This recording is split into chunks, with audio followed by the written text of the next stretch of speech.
Welcome creatures, स्वागत है आपका हमारे यूट्यूब चैनल साइंस क्रिएचर्स पे। मैं एक बार फिर आपके लिए नई सीरीज केमिकल बॉन्डिंग लेकर आ रहा हूँ। सबसे पहले आपको क्या करना है, चैनल को सब्सक्राइब करना है। सबसे पहले आप चैनल को सब्सक्राइब करें, अगर नए हैं तो, अगर पुराने हैं तो चैनल को शेयर करें। आप हमारे टेलीग्राम से जुड़े और हमारे से नोट्स, पीडीएफ जितने भी हमसे अवेलेबल हो सकता है, क्वेश्चन जितने भी इंपॉर्टेंट है वो हम आपको अवेलेबल कराते हैं। इसलिए हमारे टेलीग्राम से जुड़े और सेशन का आनंद लें। आइए सेशन चालू करते हैं। आज का हमारा चैप्टर है chemical bonding, NCERT class 11 chapter number 4। उसका एक इंपॉर्टेंट टॉपिक है हाइब्रिडाइजेशन, मतलब हाइब्रिड मतलब संकरण। संकरण को पढ़ने से पहले हमको एक सिद्धांत पढ़ना पड़ता है, इसको अपन बोलते हैं वेस्पर थ्योरी। कौन सी बोलते हैं? VSEPR theory. वेस्पर थ्योरी क्या है? वेस्पर थ्योरी दिया गया अणुओं की आकृति को बताने वाला सिद्धांत। क्या बताया गया? सबसे पहले इंपॉर्टेंट बात क्या था? अणुओं की आकृति। अणुओं की आकृति को बताया गया, सबसे इंपॉर्टेंट बात है।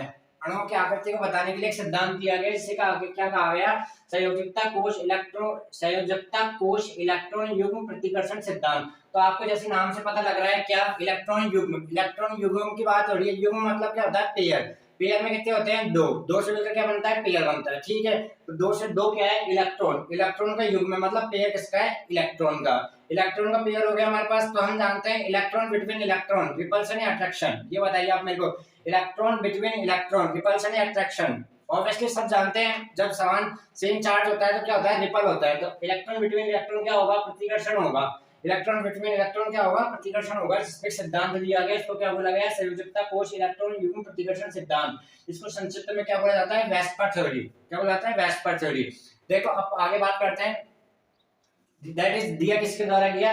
सिज्विक एंड पावेल। सिज्विक एंड पावेल द्वारा इसको दी गई, तथा गिलेस्पी व नाइहोम द्वारा इसका विस्तार किया गया।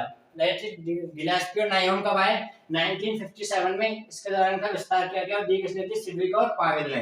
किसने दिया? सिज्विक एंड पावेल। और विस्तार किसने करा?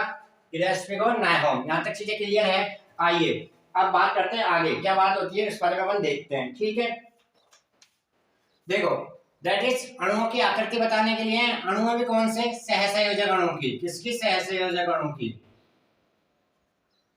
कोवेलेंट कंपाउंड की। अभी तक बात चलिए कोवेलेंट की, बात करेंगे आयोनिक, सब की बात करेंगे। देखते हैं तो सहसंयोजक अणुओं की आकृति बताने के लिए थ्योरी दी गई, इसको क्या बोला गया? वेस्पर थ्योरी बोला गया। जहां तक चीजें क्लियर है जल्दी बताइए, जहां तक चीजें क्लियर है। देखो अब इन्होंने क्या कहा आपने इस सिद्धांत में, इस सिद्धांत अनुसार देखो किसी परमाणु होता है, परमाणु में क्या होता है? नाभिक होता है, नाभिक के बाद उसके कोश होते हैं, कक्षक होते हैं, कक्षकों में क्या मूव करता रहता है? इलेक्ट्रॉन मूव करता रहता है। यहाँ तक कोई दिक्कत? और जो उसके सबसे बाहर वाला कक्षक होता है, इसको बाह्यतम या संयोजी कोश बोला जाता है। वहीं से हमारी कोई रिएक्शन होती है, मतलब वहां से हमारे बंध बनते हैं जब बाहरी इलेक्ट्रॉन या तो साझा करते हैं नहीं करते हैं। देखो इस सिद्धांत, देखो अब इसके एक लाइन पढ़ते हैं, चीजों को समझते हैं। किसी अणु की ज्यामिति मतलब स्ट्रक्चर।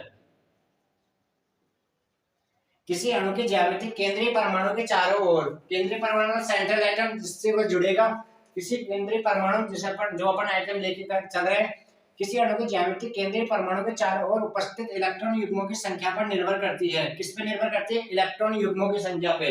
क्योंकि सिद्धांत किसका है? इलेक्ट्रॉन युग्म का। अब देखते हैं कैसे करती है। इलेक्ट्रॉन की संख्या पर निर्भर करती है संयोजकता कोश के इलेक्ट्रॉन के ये इलेक्ट्रॉन युग्म केंद्रीय परमाणु के चारों ओर इस प्रकार व्यवस्थित रहते हैं कि जिनके इनके मध्य प्रतिकर्षण न्यूनतम हो।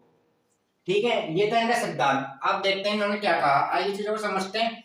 देखो एक बहुपरमाणिक अणु के केंद्रीय परमाणु में, एक बहुपरमाणिक अणु के केंद्रीय परमाणु में चारों ओर बंधों की दिशा, चारों ओर उनके बंधों की जो दिशा रहेगी ना, वह किस पे निर्भर करेगी? संयोजकता कोश में इलेक्ट्रॉन युग्म होंगे ना, वह इलेक्ट्रॉन युग्म क्या हो सकते हैं? बंदी भी हो सकते हैं और अबंदी भी हो सकते हैं। बंदी मतलब जो बंध बनाने में भाग ले चुके होते हैं, और अबंदी मतलब जो बंध बनाने में भाग नहीं लेते हैं। या तो मतलब आकृति में दोनों को देखा जाएगा, बंध बनाने वालों को देखा जाएगा और बंध नहीं बनाने वालों को देखा जाएगा। लेकिन सारा गेम किसका है? इलेक्ट्रॉन युग्म का। किसका है? इलेक्ट्रॉन युग्म का। और रिपल्शन का। अब देखेंगे अपन रिपल्शन किसके मध्य होगा? बात होगा इलेक्ट्रॉन युग्मों के मध्य होगा, इलेक्ट्रॉन बिटवीन इलेक्ट्रॉन। ठीक है, अब इलेक्ट्रॉन भी यहाँ पे क्या आ गए? दो टाइप के आ गए, एक तो बंदी और एक अबंदी। बंदी मतलब जो बंध बनाने में भाग लेंगे वो उनके साथ तो क्या हो जाएगा? अपना बॉन्ड पेयर बन जाएगा। और जो बंध बनाने में भाग नहीं लेंगे वो कौन से बचेंगे? लॉन पेयर बोलते हैं। उनका क्या बोलते हैं? अबंदी मतलब लॉन पेयर। क्या हो जाता है? वो अबंदी बोला जाता है। अब देखेंगे अबंदी और बंदी। ठीक है, देखो जो बंद बना लेंगे उनका फैलाव ज्यादा होगा या कम होगा? आप मेरे को ये बात बताइए। जो बंद बना लेंगे उनका फैलाव ज्यादा होगा या कम होगा? जो हमेशा बंद बनाएंगे ना उनका फैलाव क्या होगा? कम होगा। फैलाव कम होगा तो क्या, कम जगह घेरेंगे और एक अच्छी स्ट्रक्चर देने की कोशिश करेंगे, ठीक है। लेकिन लॉन पेयर होगा ना, वो क्या होगा, अपना अधिक फैलाव करेंगे, क्योंकि लॉन पेयर बंद नहीं बना फ्री है, तो उनका जितना भी इलेक्ट्रॉन क्लाउड्स है ना वो ज्यादा दूर तक फैला रहेगा। जो ज्यादा दूर तक फैलेगा वो क्या है, स्ट्रक्चर को खराब करेगा। खराब करेगा तो क्या, रिपल्शन ज्यादा लगाएगा। क्या लगाएगा? रिपल्शन ज्यादा लगाएगा। तो अब देखो ये है प्रतिकर्षण का क्रम। तो bond pair to bond pair, जब बॉन्ड एक बॉन्ड पेयर दूसरे बॉन्ड पेयर से रिपल लगेगा ना, वह सबसे बेस्ट स्थिति होगी किसकी? रिपल्शन की। मतलब उसमें प्रतिकर्षण सबसे कम होगा किसके मध्य? Bond pair to bond pair के बिटवीन, ठीक है। फिर उससे अच्छी कंडीशन कौन सी आती है? Bond pair to lone pair. Bond pair to lone pair मतलब इससे बेहतर कंडीशन, इससे बेहतर कंडीशन है lone pair to lone pair से। और सबसे ज्यादा प्रतिकर्षण कहीं में आएगा? Lone pair to lone pair, ठीक है। तो lone pair to lone pair जाना रहेगा ना, वहां पे क्या होगा, जो बंद कोण होगा ना, स्ट्रक्चर होगी तो उनका क्या है, पर्टिकुलर बंद कोण होगा, जिससे अपन देख के पता लगाएंगे। जैसे अपन बात करेंगे रेखीय लीनियर की बात करते हैं, तो लीनियर में क्या होता है? 180 होता है। लेकिन लीनियर में तो क्या है, एकाकी का कोई लफड़ा नहीं है, ठीक है। लेकिन जैसी बात आती है त्रिभुज की, जब समतल त्रिकोण आएगा तो समतल त्रिकोण में जब कोई भी स्ट्रक्चर आएगी हमारे पास, तो वहां पे क्या होगा, जैसे कोई स्ट्रक्चर ऐसे बनती है तो यहाँ पे क्या होगा, एक कोण होता है 120 का। लेकिन जैसे ही लॉन पेयर आएगा ना, यहाँ पे हमारे पास, यहाँ पे लॉन पेयर आया, यहाँ पे तो 120 का क्या है कोण, इस कोण का बराबर है यहाँ पड़ेगा। मतलब या तो आकृति को झुकाएगा या बढ़ाएगा, तो क्या एक बैंड बनवा देगा। जैसे अभी एक लोहा का पाइप होता है, पाइप को अपन क्या मोड़ देते हैं, मोड़ देते हैं तो ये बैंड बनता है ना। जल्दी देखिए आप, बैंड बनता है ना, तो एक बैंड बनाने की कोशिश करेगा, ठीक है। तो मैं आपको कुछ दिखाने की कोशिश कर रहा हूँ, लेकिन मेरे को कुछ मिल नहीं रहा है, तो बाद में बात करेंगे। तो एक बैंड बनने की कोशिश करेगा तो बैंड बनेगा। तो ये क्या है, इससे क्या होगा, मतलब आकृति टूटने की कोशिश, मतलब जो होना चाहिए समतल त्रिकोण का नहीं रहेगा, तो आज आकृति बिगड़ेगी, स्ट्रक्चर को बिगड़ाएगा। एक बार फिर अपन इस नियम को एक बार पढ़ते हैं और चीजों को समझने की कोशिश करते हैं क्या है। इस सिद्धांत के अनुसार किसी अणु की ज्यामिति केंद्रीय परमाणु के चारों ओर उपस्थित इलेक्ट्रॉन युग्म की संख्या पर निर्भर करती है। और वह इलेक्ट्रॉन युग्म कौन कौन से हो सकते हैं? जल्दी देखिए, एक तो हो सकता है बंदी, मतलब जो बंद बनाने के बंदी इलेक्ट्रॉन, एक हो सकते हैं अबंदी इलेक्ट्रॉन, दो हो सकते हैं, ठीक है, बंदी और अबंदी। यहाँ तक कोई दिक्कत? जल्दी बताइए। देखो, केंद्रीय परमाणु को घेरने वाले इलेक्ट्रॉन युग्म, केंद्रीय परमाणु को घेरने वाले क्या होते हैं? इलेक्ट्रॉन युग्म क्या करते हैं? एक दूसरे को रिपल्शन करते हैं, मतलब प्रतिकर्षण करते हैं। बिकॉज क्योंकि सेम आवेश, दोनों पे आवेश क्या है? ऋणावेश है। दोनों पे आवेश क्या है? ऋणावेश है। इसलिए क्या करेंगे? रिपल करेंगे। यहाँ पे कोई दिक्कत? जल्दी बताइए। तीसरा पॉइंट क्या होता है? प्रतिकर्षण कम करने के लिए इलेक्ट्रॉन युग्म, प्रतिकर्षण कम करने के लिए इलेक्ट्रॉन युग्म त्रिविम में इस प्रकार फैले रहते हैं कि वहां पे रिपल्शन सबसे कम लगे। जहां रिपल्शन सबसे कम लगेगा वहां स्ट्रक्चर क्या होगी? सबसे ज्यादा स्टेबल होगी। ये हमारा तीसरा पॉइंट, मतलब यही पॉइंट है। संयोजकता कोश के इलेक्ट्रॉन युग्म केंद्रीय परमाणु के चारों ओर इस प्रकार व्यवस्थित होते हैं जिनके इनके मध्य क्या हो? प्रतिकर्षण क्या हो? न्यूनतम हो। प्रतिकर्षण न्यूनतम हो। यहाँ तक कोई दिक्कत? जल्दी बताइए। यहाँ तक कोई दिक्कत? देखो, एक बहुबंध को एक इलेक्ट्रॉन के रूप में माना जाता है। देखो, अब देखो हमारे पास तीन प्रकार के बंध होते हैं, यही आप चीजों को समझे। हमारे पास कौन कौन से बंध होते हैं? एक सिंगल बॉन्ड, डबल बॉन्ड और ट्रिपल बॉन्ड। तो ये ऐसे कह रहा है, चौथा पॉइंट क्या बोला है इसने? इसने क्या बोला है? एक बहुबंध को एक इलेक्ट्रॉन के रूप में माना जाता है। मतलब एक बहुबंध मतलब एक इलेक्ट्रॉन, तो ये हो गया सिग्मा। ये डबल है ना, तो यहाँ भी एक सिग्मा और यहाँ भी एक सिग्मा। यहाँ तक कोई दिक्कत? ये मतलब बहुबंध हो, बहुबंध एक दो है, लेकिन उनमें इलेक्ट्रॉन क्या माना जाएगा? एक इलेक्ट्रॉन के रूप में माना जाएगा। एक इलेक्ट्रॉन एकल इलेक्ट्रॉन के रूप में, मतलब अर्थात किस रूप में माना जाएगा? सिग्मा के रूप में माना जाता है। यही बात समझाना चाहता है। यहाँ तो एक सिग्मा है, मतलब एक इलेक्ट्रॉन युग्म में एक ही रहा। यहाँ तो कोई दिक्कत? डबल पे बात करते हैं, एक ही रहा। तो एक इलेक्ट्रॉन युग्म क्या होगा? अगर बहुबंध है, डबल बॉन्ड है, ट्रिपल बॉन्ड है, तो ये कहना चाहता है कि एक इलेक्ट्रॉन युग्म होगा, अर्थात एक सिग्मा ही माना जाएगा। अगर डबल बॉन्ड होगा तो भी एक सिग्मा, ट्रिपल बॉन्ड होगा तो भी एक सिग्मा, अगर सिंगल बॉन्ड है तो एक सिग्मा हो गई ऑब्वियसली। तो ये कहना चाहता है कि बहुबंध भी आ जाए ना तो सिग्मा मतलब एक ही होगा, मतलब इलेक्ट्रॉन युग्म एक ही होता है। टाइप में बहुबंध में क्या होता है? संयोजी इलेक्ट्रॉन युग्म एक ही होता है। नंबर 5 पॉइंट देखते हैं, आइए।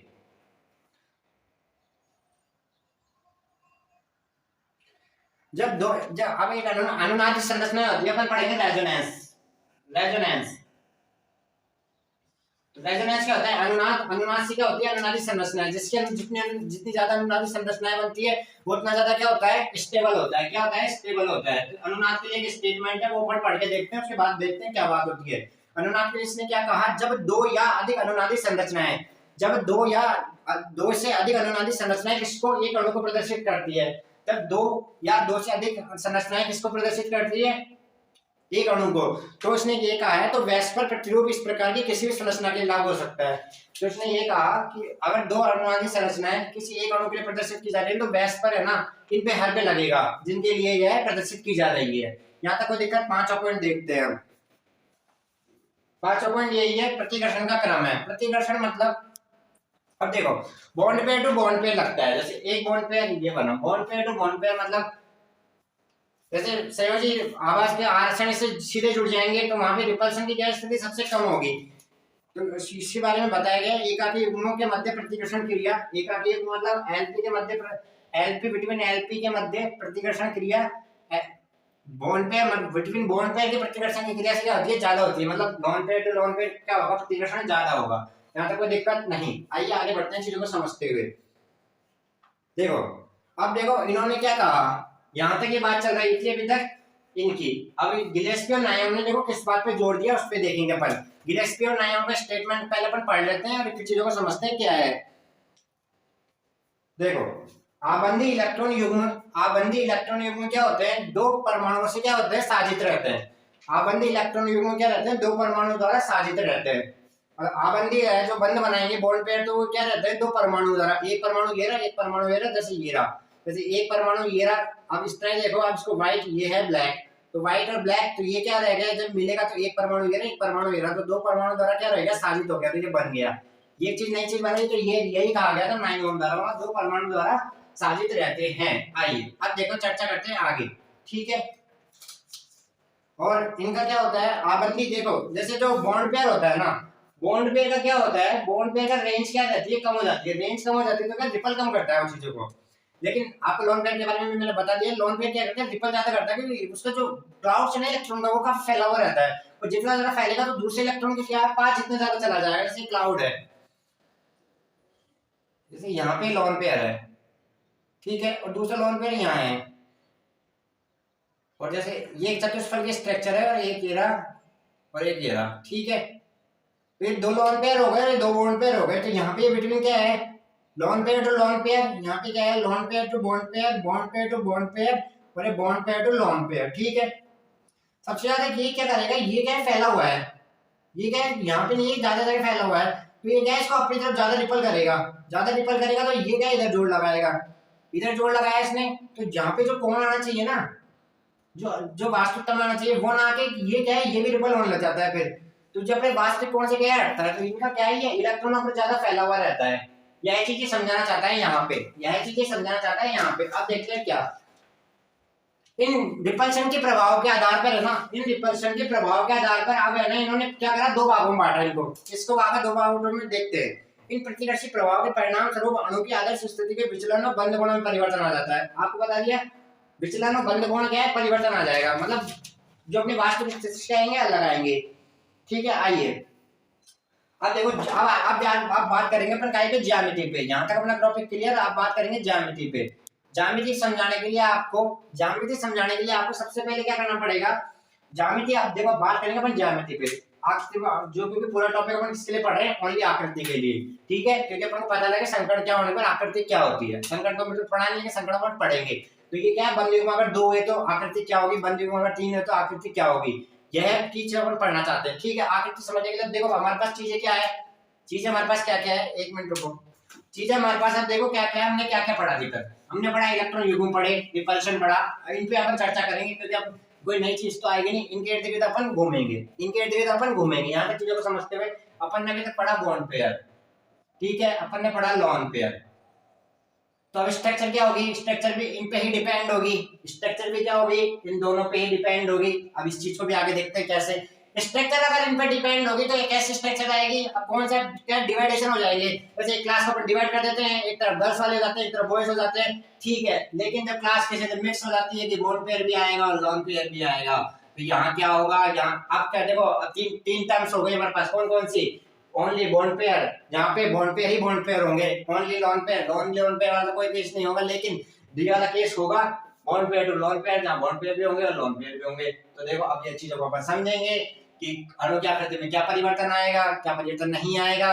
उम्मीद है आज आपको वेस्पर का जो मैंने इंट्रो दिया है आज पहली क्लास का, वेस्पर सिद्धांत। कल अपन इसको पूरा मतलब इसके स्ट्रक्चर, क्योंकि काफी बड़ा कंसेप्ट है, ऐसा नहीं है, छोटी मोटी चीज नहीं है।